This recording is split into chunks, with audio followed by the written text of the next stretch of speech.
Can I move in before closing? Can you move in before closing? If the seller agrees, yes, you can move in before closing. Should you move in before closing? No.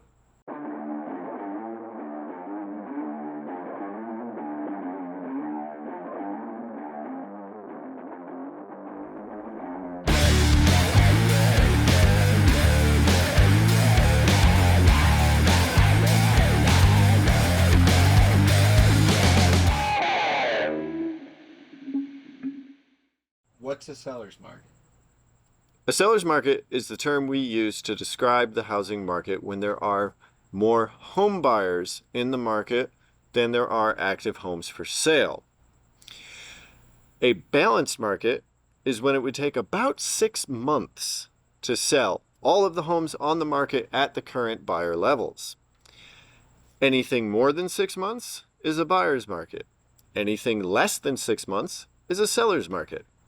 Here in Tucson, we are currently sitting at about 6 weeks of inventory. So we are very strongly in a seller's market, and that's why we haven't seen a decline in prices regardless of the rise in interest rates.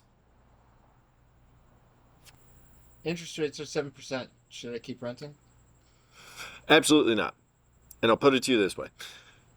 The interest rate is essentially the fee that you pay each month to keep a roof over your head. And now when you're renting, that's 100% of your rent. 100% of your monthly payment goes to keeping a roof over your head and nothing more.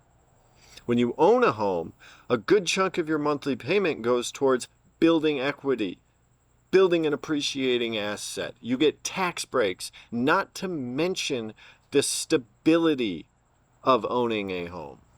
If the numbers make sense for you, you should always choose to purchase a home instead of continuing to rent, no matter what the interest rate is, because it will always be less than 100%. Can I buy a house without any money? Can you buy a house without any money? No. You should not expect to buy a house without any money. There are ways to go about doing this so you can purchase a house without any down payment through a VA loan or a USDA loan. You can purchase a house with a very low down payment through FHA loans and down payment assistance programs through the county. But no matter what, you are going to end up spending some money because you're going to have some closing costs that you are going to have to pay for, and you are going to have to pay for inspections on the home. So, no, there is no way to purchase a home without spending at least some money out of pocket. What are closing costs? Closing costs are the costs associated with getting a mortgage and with transferring the ownership of a home. There are 3 main categories of closing costs. Number 1 are the mortgage costs, which are the costs associated with getting a loan. Number 2 are the title costs, which are the costs associated with obtaining clear title and title insurance on the home. And number 3 are your prepaids and impounds, such as your first year of homeowners insurance, your HOA fees, and any property taxes. These costs can generally estimate to be about 3 to 7% of the purchase price of the home, but it can vary wildly depending upon the property. However, your lender can give you a closing cost estimate for any property that you are interested in, so make sure to ask them for that before making an offer on a property. What's the best piece of advice you've ever been given?